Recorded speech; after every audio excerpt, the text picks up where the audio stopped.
Ik vond het goed maar een koude dag en dat begon van de morgen al. Maar op een soort plakken dat we dus autoruiten schrapje moesten. En het had de aanloende nacht op plakken. Gewoon een graad versen. En dan merk je dat je verderop in de tijd komt.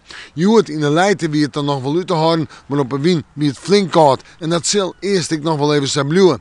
Joen en vannacht bewolking. Kans op us even wat ruim. Ik droeg een periode en een temperatuur, sommige bij de 2 graden hin op het Vesterloon, 3 misschien 4 graden op de Eiloon en nog altijd die sterke wind uit het oosten waai die het krachtig onthut is in het waardgebied.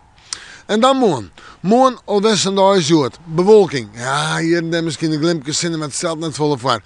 En nog altijd een kans op uit een trog eens even wat ruim. Maar we hebben morgen ik flinke droege perioden.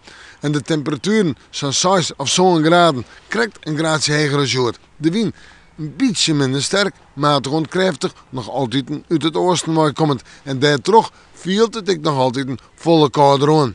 En dan het fruitsjoch. Waasje en tongetje. 2 dagen mooi meest bewolkt waren of heel en dal bewolkt waren. Uit een trog ruim, lichte ruim. Temperaturen zo'n of 8 graden. De vrijtjout zijn 10 graden. Eerst ruim, let er misschien nog wel even wat zinnen. En de wind beloont het dan in het zuidwesten. We moeten morgen maar weer even in het waarsje.